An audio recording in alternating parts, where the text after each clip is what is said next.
damos inicio a este conversatorio del Aula Política Joven.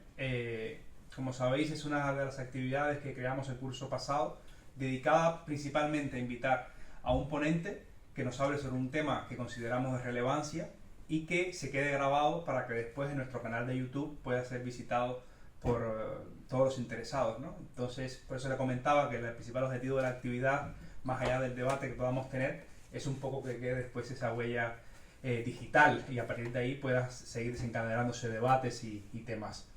En esta oportunidad, hoy 22 de octubre, quisimos traer un tema que cada vez cobra más relevancia, que es el tema de la seguridad, el crimen y la situación que se encuentra en Europa y en España. Y quisimos traer un ponente que ha tenido una experiencia bastante interesante en este tema en específico, tanto personal como después en las diferentes redes sociales y medios de comunicación, y que se ha dedicado un poco a exponer desde su visión ciertos aristas de este tema. Un tema que, como sabemos, resulta a veces complicado para abordar por algunas autoridades, no solo en España, en Europa en general, en un tema donde todavía existen muchas dudas, donde existe mucho secretismo, donde hay todavía mucha divergencia en cuanto a opiniones, y que creíamos que era muy necesario poder hablar y que sobre todo el aula joven dedicada a jóvenes que tienen estas inquietudes pudiera abordar este tema y sobre todo dar un poco de luces, ¿no? A partir de, como decía, de todas las interrogantes que hay, no solo por la información oficial que se maneja, sino porque a nivel de sociedad sentimos que es algo que nos afecta y que lamentablemente no se aborda con toda la magnitud que debería tratarse. Entonces, un poco la dinámica va a ser, le damos la palabra a nuestro ponente para exponer un poco la situación en que se encuentra el crimen y la inseguridad en Europa, y a partir de ahí pues intentaremos hacer un diálogo lo más abierto posible, que sea lo más natural, donde podamos interrumpir, podamos un poco tener este intercambio franco, ameno, y que sobre todo podamos salir de aquí con algunas respuestas si es que lo logramos, ¿no? Más allá de todas las preguntas que tenemos, tener respuestas para esto. Entonces, sin más preámbulo, pues les doy la palabra a Samuel Vázquez, que va a ser nuestro invitado de hoy sobre este tema. Muchas gracias. Muchísimas gracias. Gracias. No sé si lo vamos a lograr, pero sí lo vamos a intentar. Buscar respuestas, que es lo que además la universidad debe ser uno de los grandes aportes de la universidad, encontrar respuestas, hacerse muchas preguntas y encontrar respuestas. Así que en esa batalla, que es una batalla cultural, que yo digo que también es una batalla espiritual en los días que corren, pues estamos dentro de este tema que tú dices, que hay mucho secretismo, efectivamente hay mucho secretismo porque tiene ya a nivel europeo un impacto político enorme y de ahí viene el secretismo. Todo lo que tenga coste electoral suele ser un tema muy manipulado y muy manipulable también, pero sobre todo muy manipulado. Perdona, Samuel, ¿puedes contarnos un poco cómo llegaste hasta aquí? O sea, ¿cuál es tu experiencia? Un poco tu historia para quien no te conozca. Perfecto. Aunque, como ya hemos dicho antes de empezar, tú eres ya una persona bastante conocida. No voy a decir que es famoso, más que famoso que la Pantoja. ¿Sabes quién es la Pantoja, no? ¿Os acordáis? Sí, vale. Yo no sé, pero yo casi, no soy casi. tan famoso Casi, como la casi. Pantoja. Bueno, cuéntanos Famoso, sí, famoso. muy brevemente. Bueno, yo soy Samuel Vázquez, he sido miembro de los grupos operativos de respuesta de la Policía Nacional en el sur de Madrid durante 20 años. Ahora, por razones del destino y también por alguna indicación del ministerio actual, no muy conforme conmigo, pues estoy fuera de la policía. Yo presido la asociación prescriptora de ciencia policial más grande que hay hoy en España, que es una policía para el siglo XXI. En esta calidad he acudido a asambleas legislativas, Congreso, Senado, Parlamento Europeo, parlamentos autonómicos, y mis declaraciones ahí, pues bueno, han sido bastante críticas con el modelo policial y con la política criminal actual. También soy grado en criminología por la Universidad de Salamanca y escritor, básicamente es eso yo. Y tiene un libro que se llama Don't, ¿no? Don't Fuck the Police. Tengo varios libros, es un ensayo que es parte de, bueno, pues del inicio de la persecución a base de expedientes disciplinarios, porque en él digamos que destripamos lo que es nuestro modelo policial, todos los fallos de nuestro modelo policial, y anunciamos una nueva realidad criminal que ya llevamos anunciando varios años, para la que no estamos preparados. Josema Vallejo y yo, Guardia Civil, y yo, Policía Nacional, que somos los autores del libro, destripamos más o menos todo lo que es esto dentro de este ensayo, que además dentro de poco verá la segunda parte porque ha tenido mucho éxito. La ciudadanía cada vez quiere saber más sobre esto porque ve que esto es un problema real, digamos, ¿no? efectivamente hay como un gran interés por parte de los políticos para quitarle hierro al asunto, y precisamente el título que elegiste tú de esta intervención es Europa contra el crimen. eso es. Entonces, sobre todo, a mí me gustaría centrar la cuestión en el tema de la inmigración, y para darte pie a que hables de lo que quieras del tema de la inmigración, a ver si nos puedes responder a esta duda existencial que tenemos, si les tenemos que llamar inmigrantes o inmigrantes, o qué pasa. No tenemos que ceder nunca a ningún chantaje cultural. Tenemos que llamarlos inmigrantes si hablamos desde la perspectiva de España, porque llegan. Y si hablamos desde la perspectiva del país que salen, emigrantes. Migran las aves. Efectivamente, el vocablo migrante sirve también. Pero yo soy escritor, me gusta acudir a las preguntas y respuestas que todos los años hace la RAE, que es que la RAE es la que limpia, fija y da esplendor a nuestro lenguaje. No es el Congreso de los Diputados, no son los políticos, es la RAE.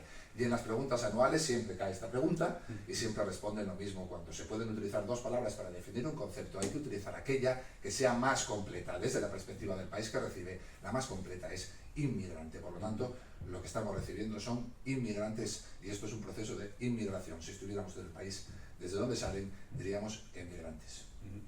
¿Y cuál crees tú que es el problema con los inmigrantes? ¿O por qué la inmigración en general es preocupante, o no es en general? No, la inmigración no es preocupante, no tiene ninguna relación con la delincuencia ni con el crimen.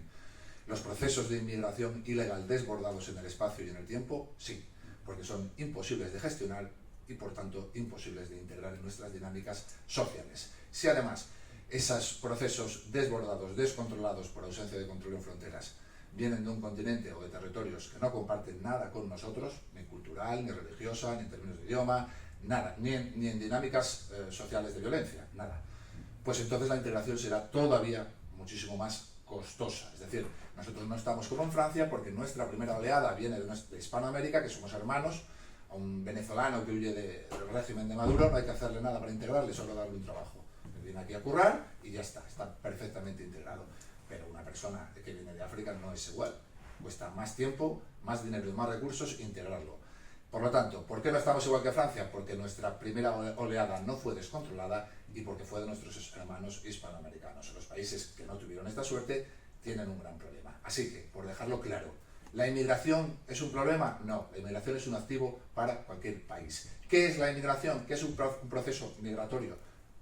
Ahora sí se puede utilizar esa expresión, migratorio. Es un proceso donde un país emite porque tiene unas necesidades, hambruna, guerra, lo que sea, y otro país recibe porque tiene otras necesidades.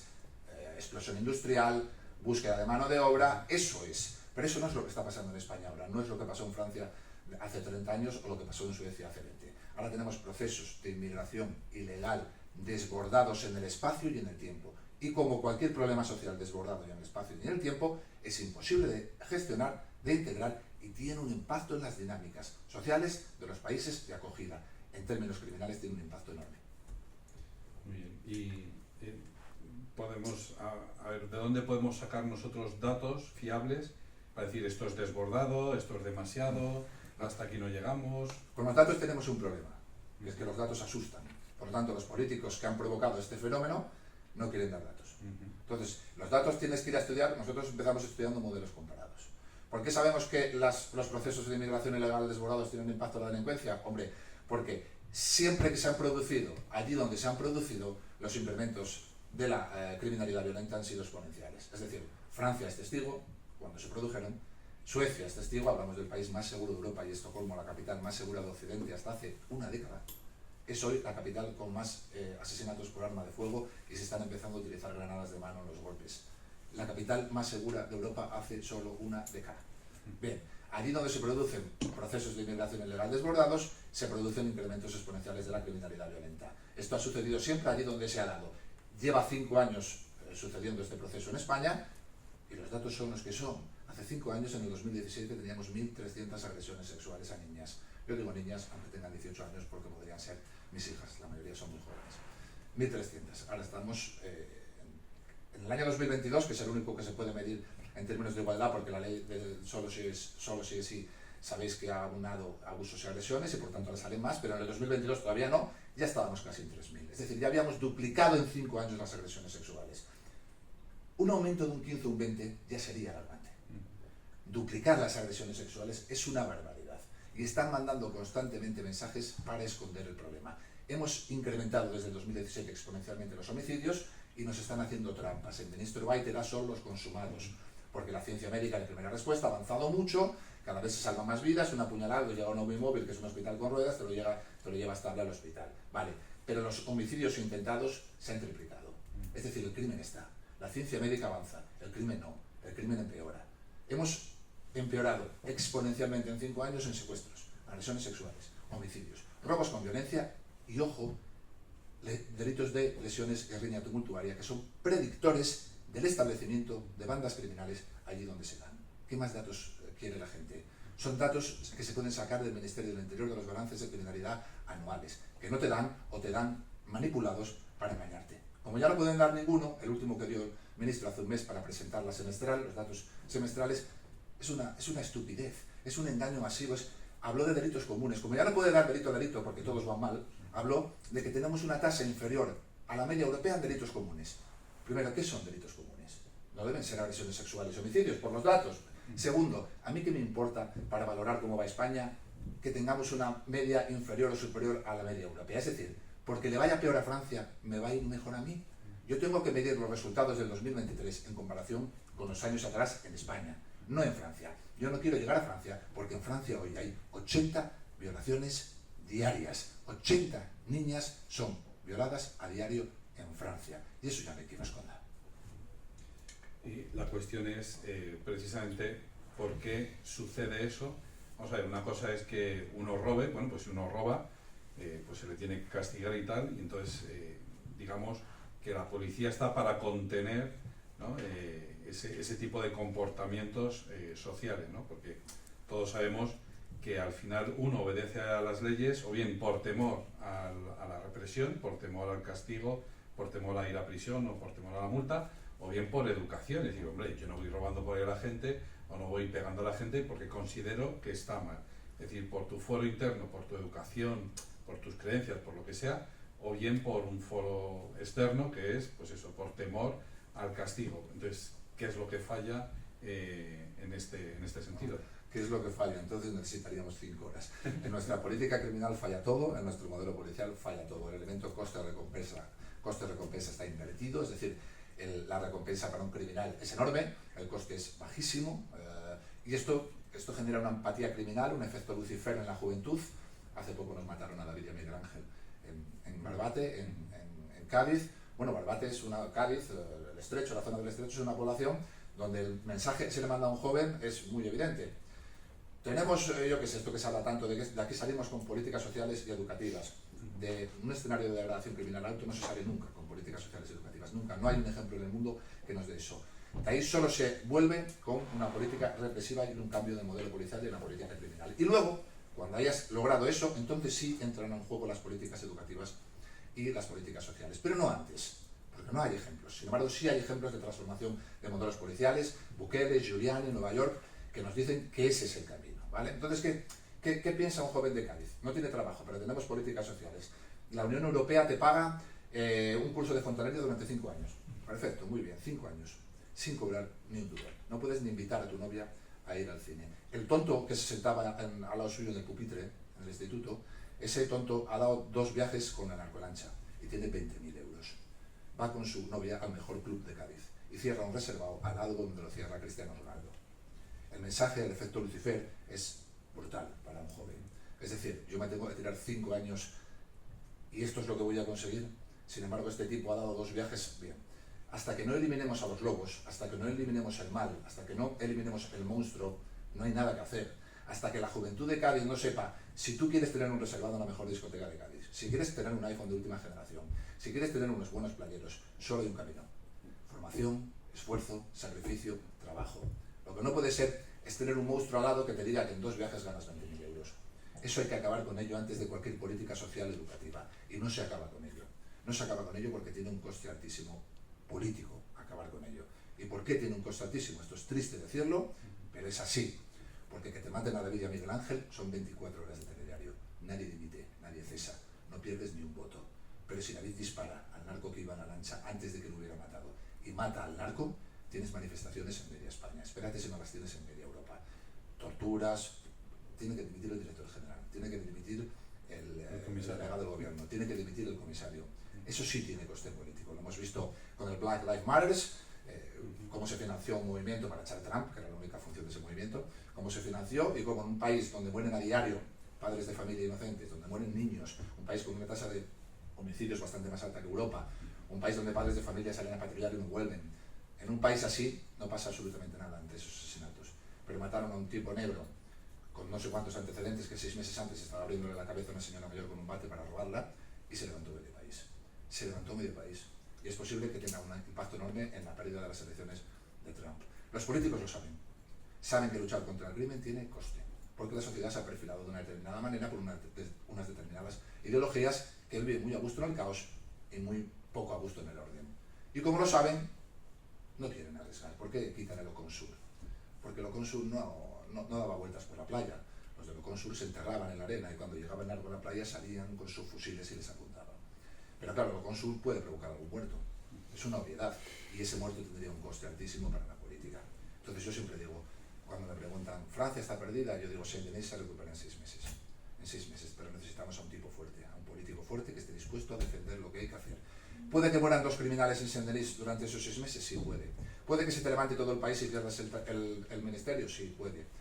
Pero si logras pacificar Saint-Denis, en los próximos 10 años tendrás 200 homicidios menos y 8.000 o 9.000 agresiones sexuales menos. Tú verás si merece la pena o no merece la pena. Eso sí, te repito, puedes perder tu cargo en los primeros meses, porque se te va a levantar todo el país. Hasta que en España no aparezca un hombre fuerte, un político fuerte, no hay nada que hacer, igual que no hubo nada que hacer en Francia. Sí, me da un poco esta reflexión a una pregunta, ¿no? En estos modelos ha mencionado brevemente al modelo de Bukele, que se ha hecho muy famoso en Hispanoamérica. El presidente actual de Ecuador, Daniel Noboa, también ha empezado a fomentar este modelo.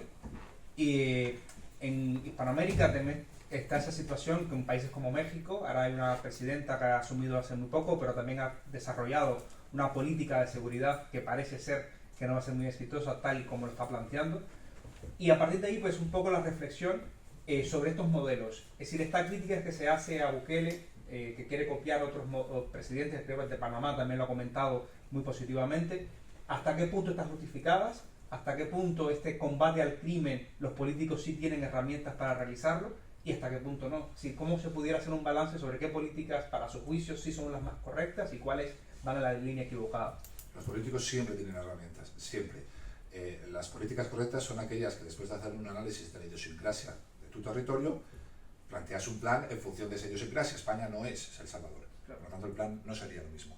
El Salvador era El Salvador, era un sitio donde mandaban los grupos criminales, donde el jefe de policía no mandaba nada y el juez mandaba menos porque tenía miedo. El Salvador era un sitio donde una chica salía por el barrio y si un marero le decía tú a las 6 en mi casa, a las 6 en su casa ofrecerse sexualmente. Y si no iba, acababa con la cabeza y la cara marcada por una navaja. O su hermano acababa con una paliza detrás de una casa. Eso era El Salvador.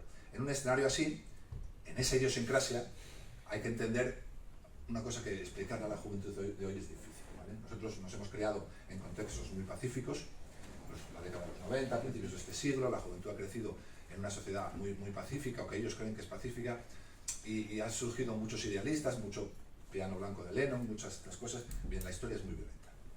Hemos vivido un impasse, pero la historia es muy violenta. Y tú no eres una persona pacífica si no tienes herramientas para la violencia. Si no tienes herramientas para la violencia, eres inofensivo, no eres pacífico. Una sociedad de personas inofensivas es una sociedad muy fácil o presa para los lobos. Y nosotros, las sociedades europeas, no somos pacíficos, somos inofensivos. ¿Usted tiene alguna capacidad para la violencia? ¿Ha utilizado armas? ¿Hace deportes de contacto? ¿Ha estado en una guerra? ¿Ha participado como policía, como militar, en alguna experiencia violenta? No, pues usted no es pacífico, no puede serlo. Usted es inofensivo. Pacífico soy yo, que tengo armas, sé utilizarlas y decido no hacerlo si no es en defensa mía o la de terceros. Eso es ser pacífico. Si no, acaban comiéndonos. Bukele llega a un escenario de degradación altísimo. Y lo que le dice a la población es claro. Aquí ya no se pueden defender y respetar, proteger los derechos de todos. Lo siento. Yo quisiera ser el Dalai Lama y decirte que vamos a salir de aquí con palabras, con frases filosóficas y con el piano blanco de Lennon. Pero es absolutamente mentira. Si yo implemento políticas educativas y sociales, dentro de 20 años seguiremos igual, seguirán violando lo mismo, seguirán mandando los mismos. Entonces les dice que a ustedes le quede claro una cosa, de aquí ya no se vuelve respetando y protegiendo los derechos de todos. Hay que escoger, los de los buenos o los de los criminales. Y yo escojo, y escogió. Durante los 2 primeros años pasó lo que pasó, organizaciones mundiales, ONGs, gobiernos, le llamaron de todo. A la ONU. De todo, ¿vale? Yo siempre digo esto, si logras pasar esos 2 primeros años, la propia ciudadanía que ve cuál es el cambio en la calle, que ve cuál es el cambio en la vida de su hija, que no podía salir al barrio, la propia ciudadanía al cabo de 2 o 3 años se pone en fila india detrás de ti, como se ha puesto detrás de Bukele. Pero tienes que aguantar ese primer impasse, que es lo que no ha hecho todavía ningún político europeo. Porque en ese primer impasse puedes perder el puesto, puedes perder la poltrona, puedes perder el cargo. Llegó, analizó una situación, dijo la verdad a la ciudadanía, no engañó a nadie, de aquí no salimos con políticas educativas y sociales, de aquí solo salimos así, y así salió. Y a partir de ahora, con el país pacificado, ahora sí, políticas educativas y sociales. De todas formas, acabas de decir que si tienes armas las puedes utilizar y tal, pero salvo que yo esté equivocado, la legislación española no es como la americana, que si alguien entra en tu casa así porque se ha equivocado buscando su propia casa, lo que sea, tú le consideras una amenaza, pues le puedes decir amablemente que se vaya, pero aquí en España no. Aquí en España tú puedes estar durmiendo en tu casa y tan tranquilamente viene un tío, te echa gasolina por encima y te prende fuego y luego si le responde le tienes que pedir perdón y pagarle una indemnización a su familia. ¿Nos hemos vuelto locos? Sí, bueno, no nos hemos vuelto locos, hemos dejado la política criminal en manos de auténticos analfabetos. Y en escenarios de degradación criminal bajos, como hablábamos antes los 90, a principios de siglo, pues todo el mundo tiende a ser bueno y a parecer bien ante la población, ¿no? Yo voy a hacer esto, pues bueno. Ya, pero luego llega la vida real, como tú dices, y te asaltan, como a mi compañero Casimiro Villegas, policía local de Sevilla, a 3 de la mañana, un grupo criminal entra en su casa, su mujer gritando, llorando, él baja en calzoncillos, acaba a mordiscos con ellos, la situación de estrés emocional, de estrés agudo, todos los condicionantes psicofísicos que se producen en el cuerpo en una situación así, la parte racional deja de actuar, solo actúa cerebralmente la parte atávica, la parte instintiva, que hemos desarrollado durante siglos y que nos invita a sobrevivir. Para sobrevivir, lo mejor que se puede hacer es anular la amenaza. Él tiene acceso a su arma de fuego, dispara 11 veces a la furgoneta que huye, y como huye, hirió a 3 de ellos, no mató a ninguno, le llegaron a pedir 20 años de cárcel y 300.000 euros, que acabaron en 2 años y medio de cárcel después de un calvario de 8 años, un calvario judicial, un intento de suicidio. Las penas de él y la de los asaltantes son iguales, bueno, 1 año mayor la de los asaltantes por reincidencia criminal, y la multa que han pagado él a ellos es superior a la que ellos le han pagado a él. Y esta es nuestra política criminal, el último reducto de seguridad, que es tu casa, donde estás con tu familia. Cuando entran a las 3 de la mañana, nuestro ordenamiento jurídico te hace un examen de derecho penal. ¿Ha sido proporcional? ¿Ha sido congruente? ¿Necesidad racional del medio empleado? Te hace un examen de derecho penal. Tú no sabes ni pensar. No tienes en ese momento nada racional, no tienes ninguna herramienta racional con la que actuar. Todo es instintivo, todo pasa muy rápido. Vasodilatación. Coges una fuerza que te crees, puedes llegar a ser Superman, porque sabéis, la gente no sabe la fuerza que tiene hasta que llega un momento así, porque el corazón es... El cerebro emite impulsos de supervivencia, porque el cerebro es más listo que tú, y sabe que necesitas fuerza en brazos y piernas, porque con eso huyes o te enfrentas, y te llena de sangre los brazos y las piernas, y tienes una fuerza devastadora. Eso provoca muchas veces que no se vea y no se aprecie la proporcionalidad en una defensa de un policía, en una actuación. Es que te sobrepasaste, ¿no? Es que ni siquiera soy capaz de medir mi fuerza, ¿vale? Efecto túnel, pierdes la visión periférica, nada más empezar el conflicto. ¿Y por qué pierdes la visión periférica? ¿Por qué el cerebro te hace eso? ¿Te quiere hacer una putada? No, te está preparando para ganar. Te está diciendo, focaliza la amenaza está allí, todo lo demás no existe, mata a ese. El cerebro prepara todo para el combate, porque ha sido así durante siglos, ha sido así durante siglos. A nosotros nos hace... El malo no tiene reglas, no sabes a lo que entra en tu casa, pero a ti te hacen un examen de derecho penal. Un examen, proporcionalidad, congruencia, necesidad racional del medio empleado, esto tiene que acabarse, no puede ser, no tiene sentido. La política criminal tiene que ser muy clara. Si entras a las 3 de la mañana de manera violenta en mi casa, que es el último reducto de seguridad, donde vivo con mis hijos, donde vivo con mi mujer, todo lo que pase dentro lo debes asumir tú. Todo lo que pase dentro. Tenía un tiro por la espalda, me da exactamente igual. Es que huía ¿dónde? Y si sale fuera, va al coche, coge una escopeta y vuelve a entrar. ¿Cuántas oportunidades tengo que darle yo a este tipo para que mate a mis hijos antes de poder matarle yo? Todo lo que pase dentro de la casa lo tiene que asumir el criminal. Si no, no haber entrado. Es así de sencillo. Solo así se defiende de la civilización. Porque porque la gente cree que eso es lo contrario a la civilización, el uso de la violencia. No hay ninguna civilización que se haya defendido sin violencia. Todas las que no han sabido utilizar la violencia han sucumbido. No hay ninguna civilización, hablábamos antes, que se haya defendido sin muros.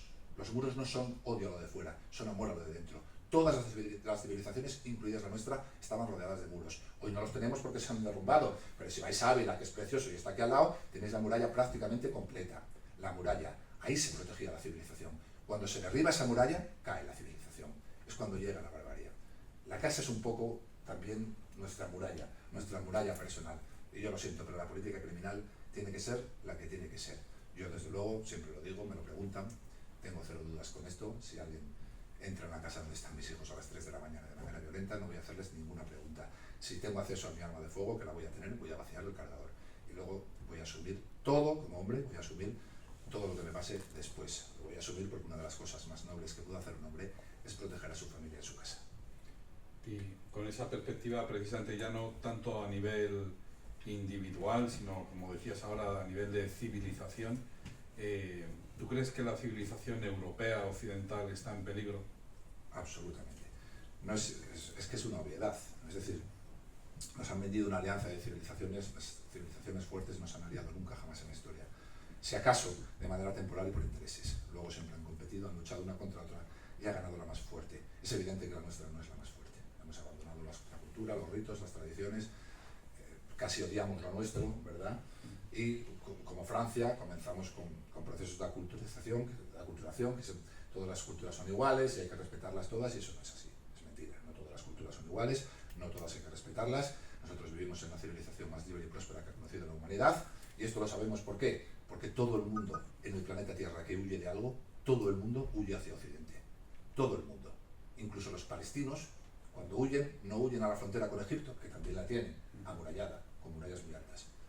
Todo el mundo que huye de algo, huye hacia Occidente. ¿Por qué? Porque aquí está el espacio de libertad y prosperidad más grande que ha conocido la humanidad. Y nace de donde nace, de Grecia, Roma y el cristianismo. La búsqueda de la verdad y la belleza, el imperio de la ley y la ética, la moral. Y eso somos nosotros. Te guste o no te guste. Seas creyente o no seas creyente, excede con mucho a eso. Te guste o no te guste, eso somos nosotros. Defender eso es defender la civilización más libre y próspera que ha conocido la humanidad. Abandonar nuestros ritos, nuestras tradiciones, nuestra cultura, es un suicidio. Es un auténtico suicidio, porque la mayoría de las personas que vienen aquí vienen de estados fallidos. Por eso vienen. Y crean estados paralelos. Les permitimos crear estados paralelos. Saint-Denis es un estado paralelo, donde rigen algunos sitios la sharia más que otra cosa, más que la ley local o la autoridad tradicional de jueces y policías. Eso es un suicidio. Y o sabemos defenderlo o estamos abocados al fracaso. Yo tengo mucha esperanza en Hispanoamérica. Creo que un día fuimos allí por algo y creo que ellos van a volver aquí por algo también. Yo hace poco hablábamos de unos amigos en común, ¿verdad? Bueno, pues argentinos, ¿verdad? Hace poco me invitaron a su bautizo, uno de sus 5 hijos. Creo que había 5 bautizos en la iglesia ese domingo. Y 3 eran había más bautizos de hispanoamericanos que de españoles, pero sobre todo las familias de hispanoamericanos era como un rito que estaba toda la familia allí. Sin embargo, en la familia de españoles veías a lo mejor 5, 6, 8, 10. Esa manera, no es una, puedes decir, es una estupidez, no todo el mundo tiene por qué bautizar a sus hijos, un domingo. No, es una manera de conservar lo propio, que todavía existe en Hispanoamérica y que se ha perdido poco a poco, pero cada vez más en Europa. Y yo tengo mucha esperanza. Tenemos muchas cosas hay cosas que no hay que copiar, por ejemplo, la política criminal de Hispanoamérica no la debemos copiar aquí porque está como está, pero tengo muchas otras esperanzas de cosas que creo que sí que hay que copiar los hispanoamericanos, creo. Un poco siguiendo este debate, usted comentaba de que existían a veces brechas a la hora de abordar con sinceridad este tema, y una de las cosas que siempre sale a colación es que es un asunto de humanidad, ¿no? De que estas personas, sobre todo las personas migrantes que no tienen este tipo de acceso, hay que dárselo por humanidad. Muchas personas, y me consta, me dicen: José, es que tú hablas lo que hablas porque tienes el color que tienes y tienes las características que tienes. Si fueras hombre blanco europeo de ojos azules, no hablarías como lo dices con esa sinceridad, ¿no? ¿Hasta qué punto podemos hablar del tema de la seguridad, del tema de la migración, sin que nos tachen de racistas, de xenófobos, de tener características conservadoras? ¿Hasta qué punto podemos decir, mira, es que esto es la realidad, esta es la verdad y tengo derecho a defenderla? Hasta ningún punto, porque esto se ha convertido en un ítem político y por lo tanto, digas lo que digas, te van a llamar eso. Es decir, yo voy a la Asamblea de Madrid, que es donde empieza mi calvario, porque me enfrento allí a 2 diputados y bueno, yo qué culpa tengo de que haya gente que no sabe esto. Pues lo deja un ridículo, los vídeos superan 1 millón de visualizaciones y ahí empieza un poco mi calvario en términos de expedientes, ¿no? Pero cuando yo me enfrento a mí me ponen al diputado negro de Podemos, pues no me lo ponen porque sí. Claro, me con una intencionalidad. Con una clara intencionalidad, no. Él llama con un discurso, él todavía no me ha escuchado a mí y ya tiene la réplica escrita, que es una cosa. Yo puedo hablar, yo he dado ponencias de 5 horas sin mirar un folio, pero este señor, antes de escucharme, ya tiene la réplica. Ya me viene a llamar racista, da igual lo que diga. Entonces tú dices, no hay ninguna posibilidad, te va a llamar racista.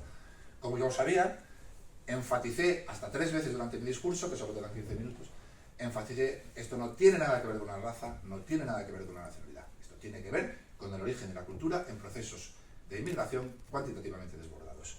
Nada que ver con una raza, nada que ver con una nacionalidad. Y en procesos controlados, con control de fronteras, se puede integrar a todo el mundo. Lo enfaticé 3 veces. Lo primero que me llamó fue racista y xenófobo. Da igual lo que les digas, porque han convertido esto en una herramienta política. Y ellos hacen política. Y van a utilizar la humanidad para hacer política, no para ser realmente personas con cierto sentido de la humanidad, porque el efecto llamada que estamos creando ha llenado el Mediterráneo de cadáveres. El Mediterráneo es un gigantesco cementerio provocado por ellos y por sus políticas. Pero es que además perdemos a los que de verdad lo necesitan. Es decir, esto es como la violencia de género. Cuando todo es violencia de género, cuando un piropo es violencia de género, lo que haces es llenar carpetas y carpetas y carpetas, donde entre todas esas carpetas pierdes a la verdadera víctima. Y por eso no la sabemos proteger. Y por eso 20 años después de la ley, 20 años de una ley integral, 20 años de cientos de millones todos los años, ministerios, concejalías, siguen muriendo las mismas. Porque las verdaderas víctimas las perdemos en el negocio. Han convertido un drama en un negocio del que viven miles de personas con sueldos y salarios de 2.000, 3.000, 4.000, 5.000 euros. No puedes convertir un drama en un negocio. Cuando conviertes un drama en un negocio, la gente no quiere que acabe el negocio. Es más, el negocio quiere expandirlo, quiere ampliarlo, porque cada vez hay más dinero. Pues la inmigración es lo mismo. Si llegan y llegan y llegan y llegan y se te vuelan yihadistas, gente que huye de las cárceles, pierdes al tipo de verdad que huye de una guerra, que huye de una persecución en su país, que huye de un movimiento político que le quiere matar. Ese es al que hay que localizar. Es imposible con el descontrol actual localizar a nadie vulnerable, es imposible. Y acaba muriendo gente vulnerable y acaba perdiendo la vida en el mar. Mientras nos entra un barco con 10 tipos, que los 10 salen de una cárcel de Argelia o de Marruecos, que los 10 tienen antecedentes por delitos sexuales, porque han tocado a una niña, y no se vuelven a su barrio o a su pueblo, porque en Marruecos, si tienes un antecedente por delito sexual, si has tocado a una niña y vuelves a tu pueblo, te matan a palos. Y ha decidido venir a España. Y ese sí que llega, y el otro que venía detrás o se ha muerto o no le localizamos. El descontrol no puede ser nunca bueno en términos de humanidad. ¿Cómo va a ser bueno en términos de humanidad? Estamos perdiendo a los que de verdad lo necesitan y están entrando personas que no huyen de ninguna guerra, que no huyen del hambre ni huyen de nada. Y muchos lo que van a hacer aquí es lo mismo que hacían allí. Crear sociedades paralelas del crimen. En Saint-Denis ya lo saben, en Malmo ya lo saben, en Marsella, en Secondigliano, en Nápoles ya lo saben, en la Molenbeek, en Bruselas ya lo saben, en Estocolmo ya lo saben, y aquí somos tan tontos que no nos queremos enterar. Ahora que hablabas del efecto llamada, yo creo que es bastante eficaz, digamos, las medidas que ha tomado el gobierno para frenar ese efecto llamada. Por ejemplo, en Canarias se ha visto reducido muchísimo el número de inmigrantes que han llegado de manera ilegal a la península, porque eso de pagarles el hotel y tal, yo creo que ha frenado completamente el efecto llamada. Pero fíjate, esa es mi opinión. ¿Vale? Sí, es evidente que es así. Pero fíjate el presidente de Canarias, que hace, 3 meses, a una medida, no voy a nombrar ningún partido político porque hoy esto es la universidad y prefiero que los partidos políticos no salgan por su nombre. Bueno, hace 3 meses un partido político pide una medida y él dice que esa medida solo la puede pedir un tipo absolutamente deshumanizado y un ignorante. Bueno, la semana pasada pidió él la misma medida. ¿Cuándo? Cuando ya el problema le estalla en la cara y no sabe ni lo que hacer. Entonces, ahí ya no juega con los sentimientos porque le han dicho al asesor de turno, muchacho, no vuelves a ganar unas elecciones cuando no cambies el discurso en esto. Y ahí sí, mientras suben las violaciones, nadie cambia el discurso. Mientras suben los homicidios, nadie cambia el discurso. Cuando les dicen, oiga, el problema en la calle ya no se puede engañar a nadie, no vuelves a ganar unas elecciones con esto así. Entonces cambian el discurso. Lo que ha pasado en Alemania, sabes que el cambio de discurso de los socialistas alemanes, de los socialdemócratas alemanes, lo que pasó en Suecia con los Andersson, con los socialdemócratas suecos, y lo que está pasando en todos los sitios y va a pasar en España. Todavía no, dentro de 7, 8, 9 años, porque en España vamos a ir a mucho peor todavía. Estamos mal, vamos a ir al triple peor. será dentro de 7, 8, 9 años cuando los políticos cambien el discurso. Pero, efectivamente, las políticas que estamos haciendo, además que son ridículas. Es decir, no, es que vamos a, por términos de humanidad, vamos a crear un centro de menas aquí. Ahora se va a abrir en Fuenlabrada. Van a meter a 100 y pico menas en Fuenlabrada, porque son muy humanos ellos. El alcalde de Fuenlabrada, que estuvo durante 2 años de su balcón colgaba la pancarta Welcome Refugees, cuando le han dicho que va a ser en Fuenlabrada, ha ido hasta el juzgado, no quiere el centro de menas. Welcome Refugees, pero lejos de mi casa. Que eso es la base de la política de Welcome Refugees. Tráelos, arriesga sus vidas en el mar, utilízalos políticamente, aléjalos de mi chalet. Aléjalos de mi chalet. Eso sí que es racista, ¿vale? Y ahora te meten allí a 100 menas. 100 menas. Están aproximadamente a medio kilómetro de la ciudad. Están en un polígono, en una nave abandonada que van a rehabilitar, ¿vale? Hacinados. 100 menas. Duermen juntos, desayunan juntos, comen juntos, cenan juntos y salen juntos. ¿A quién se van a integrar? ¿Dónde está el proceso de integración? ¿A quién se van a integrar? No se van a integrar a nadie. Esto es, vosotros sois muy jóvenes, pero cuando yo iba al instituto, empezó la moda de ir a un año a Inglaterra, cuando acabaras el instituto antes de la universidad, porque ibas a aprender inglés y eso te iba a ir muy bien para ya, como éramos europeos ya, entonces necesitabas el inglés y aquí no hablaba inglés ni el tato, ¿sabes? Entonces yo acabo el instituto y me voy un año a Inglaterra, vuelvo sabiendo inglés, me van a llover ofertas de trabajo por todos los sitios, ¿no? Entonces ibas a Inglaterra y ¿qué hacías en Inglaterra un año? Fregar platos, claro, no tienes ninguna cualificación, eres un chaval, fregar platos. ¿Quién fregaba platos contigo? Ramiro, Pedro y Ezequiel. Todo el día con Ramiro, Pedro y Ezequiel, salías de borrachera con ellos, trabajabas con ellos, al año volvías no sabías decir ni hello. Si solo habías hablado con Ramiro, Pedro y Ezequiel, ¿a quién te ibas a enterar? Y pues claro, los días te decía tu madre, pero vamos a ver, pero tú no fuiste a hablar inglés, pero si no, si hablo mejor que tú. Pues esto es igual. Los sistemas de concentración, quedaros con esto, los sistemas de concentración no han servido para integrar a nadie, nunca en ningún lugar del mundo. Para integrar hay que dispersar, hay que disgregar. No existe ningún sistema de concentración, un centro de menas con 100 personas, ninguno que integre a nadie. Más al contrario. Lo que hacen una vez que vean que no tienen salidas, lo que hacen una vez que vean que los han engañado, que no hay ninguna oportunidad para ellos, es crear sociedades paralelas del crimen, volver a lo tribal. ¿Qué es lo tribal? El grupo, el hacerse fuerte, cómo se defendía la tribu, uniéndose, salen juntos, salen en manada, salen 12 o 13 y salen a buscar recompensa. Y la recompensa que ven en el mundo actual, ¿cuál es? Ellos también quieren móviles de última generación, también quieren camisetas de Cristiano Ronaldo. Ya no es como en los 80. El Toretti y el Vaquilla delinquían para el siguiente pico. Tenían síndrome de abstinencia, la heroína lo degradó todo. Una vez que se picaban, durante las siguientes horas eran personas normales. Sabían que nunca iban a ser ricos, sabían que nunca iban a tener poder. Las bandas criminales actuales no buscan un pico de heroína, buscan estatus y poder, buscan intentar acaparar la mercancía y el territorio. Y para eso tienen que utilizar mucha violencia. Y después de adquirirlo siguen. Los almiceros de Madrid, que serían los equivalentes al Torete, delincuentes de este radio, ¿no?, de los años 80, no buscan un pico. Hay algunos que en algunas detenciones, en sus casas, en sus chalés de Majadahonda, donde viven, se les han encontrado 200.000 euros en metálico. Y siguen delinquiendo. Esta delincuencia no tiene nada que ver con la de los 80. Quieren estatus y poder. Quieren ir al mejor reservado de Ibiza y estar al lado del reservado donde está Sergio Ramos y Cristiano Ronaldo. Y van a seguir delinquiendo y van a seguir haciéndolo.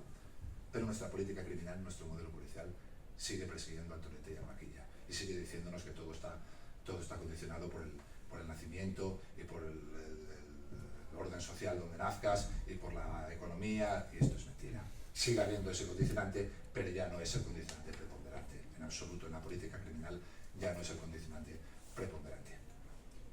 Nos vamos acercando al momento en el que al público también le vamos a dar la palabra a ver si quieren hacer alguna pregunta.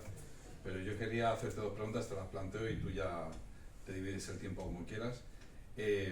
Una relacionada pues eso, con esa política, esas decisiones políticas por las cuales se protege a ONGs que van a buscar a esta gente pues más cerca de la costa de Libia, por ejemplo, o incluso de Túnez, que es un puerto seguro. Túnez es un país turístico a día de hoy. Sí, entonces van allí a las costas de Túnez, cogen a esa barca y a los integrantes, los que están ahí metidos en esa barca, pues se los traen para España.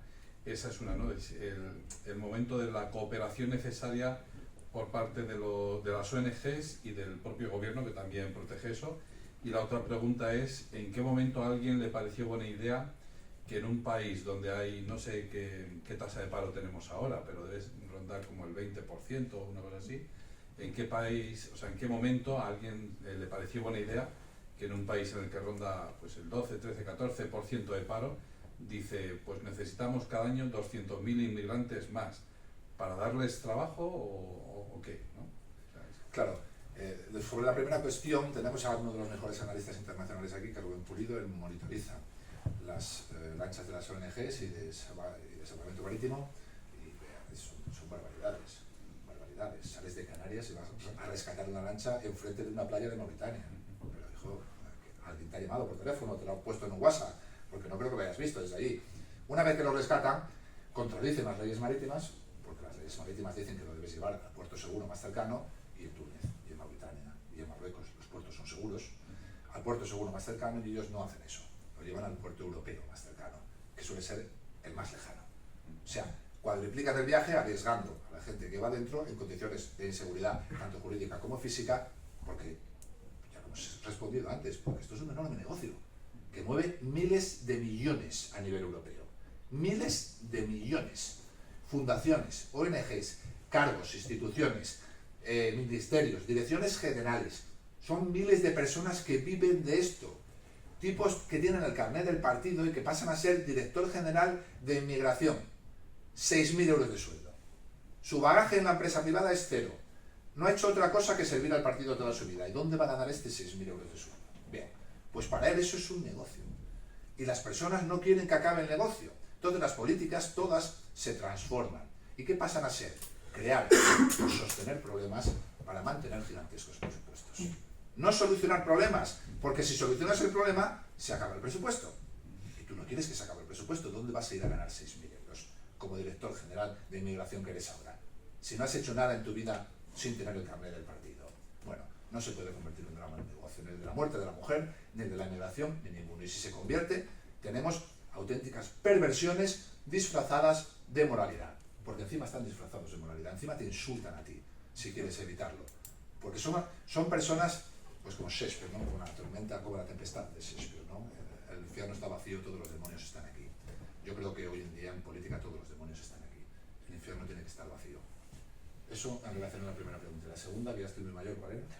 sí, el tema de en qué momento a alguien le pareció buena idea decir, aquí hay mucho paro, pues venga, traigamos más gente para tener más gente a la que dar trabajo. Mira, yo ahora voy a meterme un poco en economía. Esto me lo vais a tomar. Salía la pregunta económica. Probablemente me trapaca, esto me lo vais a tomar de mucho. Aquí no soy un experto, lo que yo diga es una simple opinión, vamos, una opinión, además de muy baja calidad. Yo creo que durante el siglo XX se transformaron todas las dinámicas laborales, ¿no? Los procesos estos de fabricación en cadena y todo esto, ¿no? Que transformó las grandes fábricas, todo. Eso generó un tipo de mano de obra. Era el obrero clásico que sabía lo de su parcela, apretar sus tornillos, no sabía el resto del proceso, pero él hacía eso durante 8 horas, se llevaba luego su sueldo a casa, estaba en una fábrica de coches y luego se podía comprar un coche de esa misma fábrica, incluso además con descuento a lo mejor, ¿no? Si era Ford, ¿no? Por ejemplo, el Fordismo, el Taylorismo. Bueno, en el siglo XXI ha vuelto a cambiar las dinámicas. Han vuelto a cambiar. Los procesos son diferentes. Los procesos just in time, delivery, todo lo que vosotros sabéis porque sois muy jóvenes, ¿vale? Este tipo de procesos necesitan mucha mano de obra a un coste muy bajo.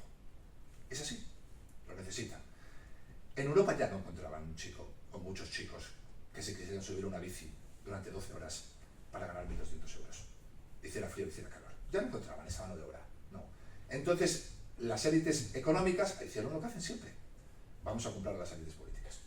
Compraron en Europa las élites políticas, vais a vender esto como mensajes de humanidad, como necesario, como vamos a salvar vidas, vais a venderlo todo muy bonito, mensajes que llegan al corazón sin pasar por la cabeza, eso es lo peor que te puede hacer un político, a ti y a tus hijos, mandarte mensajes que llegan al corazón sin pasar por la cabeza.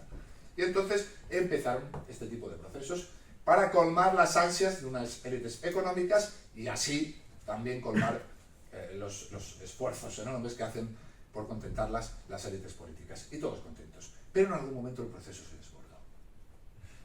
¿Cuál es el problema de que el proceso se desbordara? Que estos políticos que toman las decisiones no son...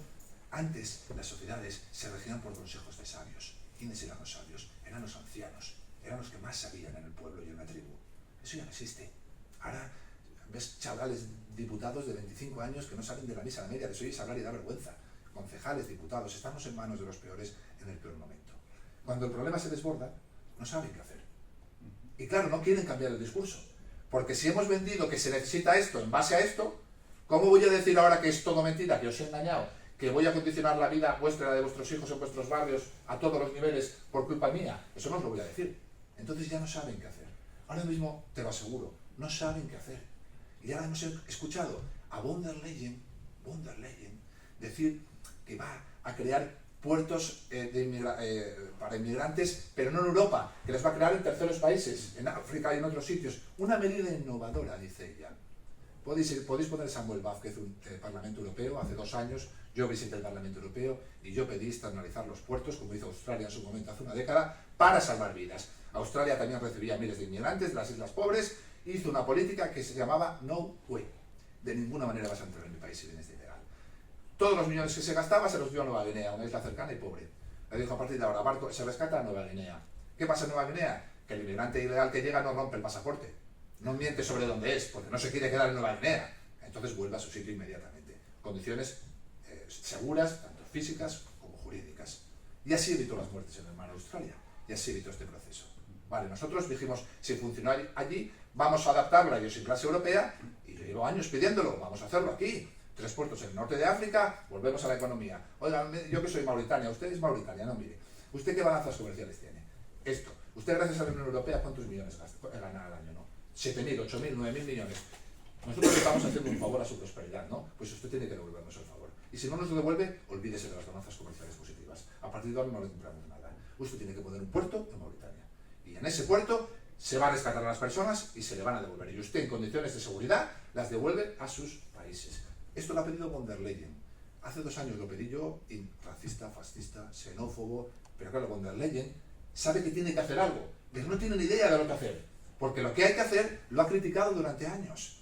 Estamos en manos de personas que creemos que son élites y son auténticos analfabetos. Yo he hablado personalmente con algunos, creedme, que yo he estado en muchos parlamentos, creedme. Yo hablo con personas que tienen cierto rango, ministros, y luego salgo fuera y digo, esto no puede ser. Pues si este hombre apenas articula 2 frases seguidas, no puede ser que este tipo haya llegado a donde ha llegado. Luego se ven los escándalos y todo lo que se ve, ¿no? Bueno, yo creo que es un proceso que tiene mucho que ver con la economía, que se desmadró en algún momento y no hay soluciones porque estamos en manos de políticos absolutamente incompetentes. Y las soluciones, las reales, las han criticado durante una década. Han insultado al que las defendía. Racista, fascista, xenófobo, no eres humano, no eres cristiano, te llaman de todo. ¿Cómo van a defenderlas ellos? Pues las van a defender con la misma cara, dura, os lo digo yo. La van a defender.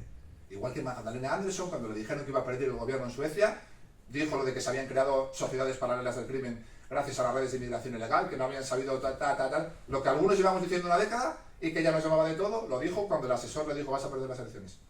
Lo van a defender. Lo que yo llevo defendiendo años, lo va a defender el político que me ha insultado en la Asamblea de Madrid dentro de nada, sin ruborizarse.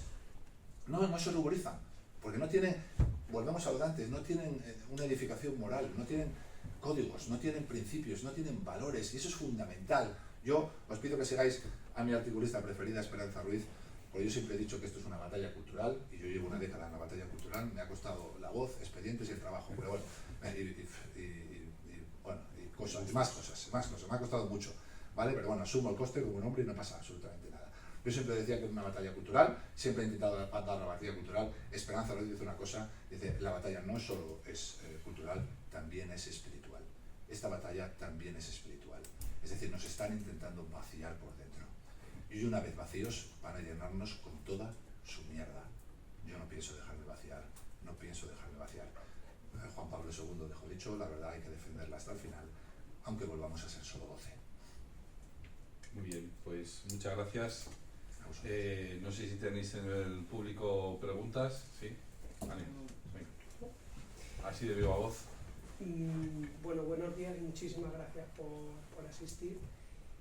Me he leído su modelo policial en su web y me han sorprendido muchas cosas y me gustaría comentarle 2 para que se explaye un poco sobre... sobre esto. Me tenía preparado para preguntarle también sobre el tema de inmigración ilegal, que es de lo que más hemos hablado, su propuesta de abrir centros y actuar en puertos de origen, pero ahora la pregunta de Antonio ya me la ha resuelto.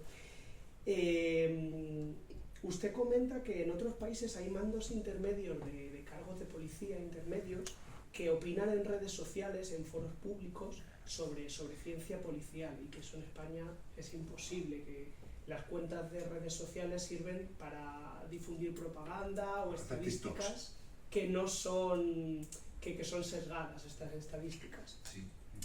Y eso me lleva a pensar un poco que no hay un debate científico sobre prácticamente nada en foros públicos en España, porque también pasó con el COVID, que no vi nada científico, vi muchas órdenes, pero no vi de la gente que sabe mucho debate. Entonces, ya aprovechando que estamos en la universidad, me gustaría preguntarle, ¿qué cree que debe cambiar la universidad en concreto para que lo que se estudia en derecho penal, en criminología, en todo este tipo de disciplinas, tenga más contacto con la realidad y haya un debate científico y sobre actualidad? Bien, el Don't Fuck the Police, que es el ensayo que ha hecho tanto daño, tiene una frase que se repite 5 veces, ¿vale? Que es: nada discute el mensaje, nadie discute el mensaje, pobre del que discuta el mensaje.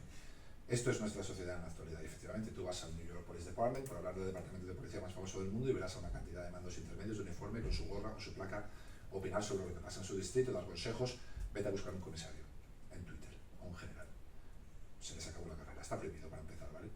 Pero es que yo, que hablo desde una asociación civil, una policía para el siglo XXI no es un sindicato, es una asociación civil. Aún hablando desde esa condición, me llovió hasta que me echaron 6 expedientes, uno detrás de otro, por hablar en esa condición. Tengo un expediente por un tuit que no he puesto yo, que es de la asociación. Tengo un expediente por, se supone, criticar a los mandos, que no he puesto ni siquiera denuncia. Pero el director general lo iba haciendo, te matan en el proceso, ¿vale? Él lo va a perder todo, ya ha perdido de hecho el primero en el contencioso administrativo, he tenido que ir a la Audiencia Nacional, porque la falta la firmó el secretario de Estado. Y he ganado en la Audiencia Nacional, pero a ellos les da igual, no admite nadie, no es su dinero, no es su tiempo. El mío sí, el de ellos no. A mí me lo dijo un comisario. Pueden perderlos todos, pero ganan, porque a ti te van a votar en el proceso. A ellos les importa un pimiento los resultados finales de los juicios. A ti te agotan en el proceso. Mandan coches de policía a mi casa cuando están mis hijos en la terraza. Te agotan en el proceso, ¿vale? Nadie discute el mensaje. Esto es una lacra por la que vosotros tenéis que luchar. Esto no puede seguir así. Y sois vosotros los jóvenes los que tenéis que levantar la voz ante esto. Tiene un coste altísimo, yo te lo digo, personal, familiar y profesional. Tiene un coste, pero merece la pena. Merece la pena porque es una obligación moral dejarle un mundo mejor a los que vienen detrás, ¿vale? Y efectivamente, esto de los mandos intermedios se puede ver perfectamente en las redes. Y la pregunta cuál era, que me he ido con los cerros de Úbeda. ¿Qué se puede hacer en la universidad, Mira, para estar más aquí en voy a ser contacto con sincero, la ¿vale? realidad? Yo no sé si no os va a sentar bien la respuesta, no lo sé. Yo llegué a la universidad muy tarde, con más de 30 años, mucha experiencia personal. Yo llevaba años en los grupos operativos de respuesta ya había hecho modelo comparado, ya había hecho criminología por mi cuenta, ya había visitado Saint-Denis, la Molenbeek, el Secondigliano, y había hecho trabajos por mi cuenta. Yo me asusté en la universidad. Me asusté. Peor que Gomorra, o sea, peor que la película de la serie de Gomorra. Es que, de Secondigliano, digo. Sí, sé de qué hablas. Yo me asusté porque yo creo que la universidad se ha encerrado en sí misma, y ya solo se sirve a sí misma. Es decir, se autoalaba. Es decir, la universidad que yo vi, al menos, hablo de la Universidad de Salamanca, en criminología, iba del aula a la cafetería, de la cafetería al despacho y del despacho al aula. Y claro, algunas de las cosas que decían allí los profesores, yo decía, esto no puede estar diciendo en serio. ¿Hace cuánto que no pisa una calle este hombre? No puede estar diciendo esto en serio. Esto servía para el torete, pero las calles han cambiado, no tiene ningún sentido. De alguna manera la universidad tiene que volver a la calle. No me expliques por qué, porque yo no trabajo en la universidad. O sea, no me expliques, no sé cómo, no me preguntes cómo, porque yo no trabajo aquí. Pero tiene que salir, tenéis que salir. La universidad tiene que salir a la calle, tiene que volver a la calle. Un criminólogo no puede estar 30 años metido en un aula. Aula, despacho, cafetería. Aula, despacho, cafetería. Y te dice algunas cosas que yo, que ya llevaba años patrullando, digo, ¿no sabes de lo que hablas? Es que no sabes de lo que hablas. Es que estás diciendo unas barbaridades que no tienen aplicación ninguna en la actualidad. Es que sigues defendiendo a Merton, que es un tipo muy bueno, que definió muy bien la criminalidad de mediados del siglo pasado. Y cómo los condicionantes sociales y económicos prácticamente condicionaban toda la vida. Merton creció en una sociedad En Estados Unidos, en Chicago, un negro en esa época no podía ni subirse al mismo autobús que un blanco. O si se subía al blanco tenía que levantarse del asiento. No podía ir al cuarto de baño. ¿Cómo no va a condicionar eso tu vida? ¿Y tu cómo no va a predecir tu comportamiento antisocial a futuro? Por supuesto. Pero en la sociedad actual. En la sociedad actual. Educación pública gratuita hasta no sé qué edad, sanidad gratuita, ayudas por todos los sitios. En la sociedad actual seguir considerando eso como ítem principal no tiene ningún sentido. Pero alguna vez ha ido algún profesor de la Universidad de Salamanca a Saint-Denis. En Saint-Denis tú puedes ver el portal destartalado, los buzones rotos, la cerradura rota. Bajas al garaje y hay 7 Porsches Cayenne. Hay Porsches Cayenne en los garajes de Saint-Denis. ¿Y tú me quieres decir a mí que el tipo del Porsche Cayenne de Linke, por cuestión de nacimiento, capacidad socioeconómica, que eso condiciona su comportamiento antisocial? ¿Pero qué me estás contando? ¿Pero qué me estás contando? No sé cómo se hace. Yo no trabajo en la universidad. Pero la universidad tiene que abrir las ventanas y las puertas y hay que salir a la calle. Y no se puede estar del aula a la cafetería, de la cafetería al despacho y del despacho al aula. Ese es un bucle que solo se... Yo vi o entendí la universidad como algo para satisfacer egos personales. De hecho, no sé, es que lo vi así. Y compra mi libro y ahora repíteme lo que yo te digo, pero podré discrepar también, ¿no? Y claro, ¿cuál es el problema de que todo se base en exámenes escritos? Es un problema muy grande. En la policía es un problema muy grande. ¿Por qué? Porque, ¿cómo se asciende aquí? Yo he trabajado 20 años en el GOR, ¿vale? Del sur de Madrid. Es decir, yo he respondido más o menos 7.000 avisos del 112 y del 091. Más o menos, 7.000 en mi carrera profesional. No me cuenta para nada, no me da puntos. Las veces que he tenido un enfrentamiento armado no me da puntos. Los detenidos que yo he hecho en mi carrera no me da puntos. Saber idiomas no me da puntos. Estudiar criminología en la Universidad de Salamanca no me da puntos. Presidir la asociación prescriptora de ciencia policial más grande de España no me da puntos. Nada de eso da puntos. Para ascender tengo que ir a hacer un examen. Te dan un tocho así y estúdiatelo. ¿Qué es eso? ¿Qué significa eso? El estudiar un tocho y repetirlo en el examen. Absorbe el temario y repítelo, pero no cuestiones. Si el temario pone A, en el examen pon A. No, disculpe, mira, es que es una pregunta de policía científica. Yo llevo 20 años en policía científica, creo que la B es mucho más completa por esto y por esto. Suspenso. Pon A. Nadie te ha preguntado tu opinión. Pon A si quieres aprobar. ¿Qué significa eso en la vida real? Absorber y repetir. Absorber y repetir. Tradúcelo en la vida real. Escuchar, obedecer. Escuchar, obedecer. Están creando siervos. El modelo policial es así. No quieren gente con espíritu crítico, quieren gente que obedezca. Te van a nombrar un director general, que es un tipo del PSOE o del PP, depende de qué gobierno. Obedécele. Te irá muy bien. Critícale. Dile desde una perspectiva profesional que no tienes razón, has acabado con tu carrera. Has acabado con tu carrera. Absorbe y repite. Escucha y obedece. La universidad no puede ser eso. En la universidad hay que levantarse y protestar. Hay que criticar, hay que contradecir. Y luego, de ese enjambre de ideas, seguro que se nos salen a todos 2 o 3 con las que estemos de acuerdo y nos servirán para mejorar la sociedad. Siento tener esta opinión de la universidad, lo siento, de verdad. Soy una persona, no me gusta mentir. Podría venir aquí a dar la píldora, pero es que no me gusta mentir. Se me entiende todo cuando hablo, creo. Y yo soy así, pido perdón. Yo tenía un poco la misma duda que el compañero, soy Marcos, y creo que pensando en Renato también con todo lo que nos está contando, la respuesta para la universidad es no solo enseñar, sino también investigar